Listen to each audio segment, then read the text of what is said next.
Hi, I M Gopika. ഇന്നലെ ഞാൻ രാത്രി എൻ്റെ അമ്മമ്മേനെ വിളിച്ചുകൊണ്ടിരിക്കുന്ന സമയത്ത് പെട്ടെന്ന് ടക്കുന്നൊരു സാധനം എൻ്റെ മൈൻഡിൽ കൂടെ പോയി.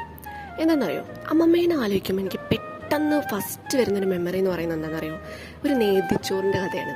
നേതിച്ചോറ് എന്ന് പറഞ്ഞു കഴിഞ്ഞാൽ അമ്മമ്മ അമ്പലത്തിൽ പോയി വരുന്ന സമയത്ത് അമ്മമ്മേൻ്റെ കയ്യിൽ 2 പായസം നേതിച്ചോറും ഒക്കെ ഉണ്ടാവും. ഇതിൽ മെയിൻ സാധനം എന്ന് പറയുന്നത് നേതിച്ചോറാണ്. നേതിച്ചോറ് എനിക്ക് വലിയ പിടുത്തൊന്നുമില്ല, പക്ഷേ ഉണ്ടല്ലോ അമ്മമ്മ കുഴച്ച് തന്നെ നേതിച്ചോറുണ്ട് മക്കളെ, സ്വർഗ്ഗമാണത്, സ്വർഗ്ഗം. അമ്മമ്മ എന്താ അറിയോ, കുറച്ച് ഉപ്പിടും, അതിലേക്ക് കുറച്ച് വെളിച്ചെണ്ണ ഇങ്ങനെ തളിക്കും. അതിനുശേഷം നമ്മളെ മെയിൻ സാധനം കാന്താരി മുളക് അതങ്ങോട്ട് ആ പാത്രത്തിലിട്ടുണ്ടല്ലോ അങ്ങോട്ട് പൊട്ടിക്കും അമ്മമ്മ. എന്നിട്ട് അങ്ങോട്ട് മൊത്തത്തിൽ കുഴച്ചിട്ടൊരു പിടിക്കും മക്കളെ.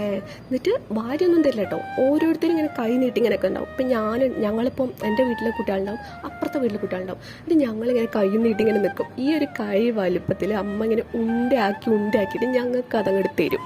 എന്നിട്ട് അത് കഴിക്കും. അപ്പോൾ ഒരു ഫീലുണ്ട്, ഒരു സ്വർഗം. എന്തൊരു ടേസ്റ്റ് അറിയോ ആ സാധനത്തിന്. ഇത്രയും ടേസ്റ്റ് വേറെ ഒന്നിനും നമുക്ക് ഫീൽ ചെയ്യില്ല.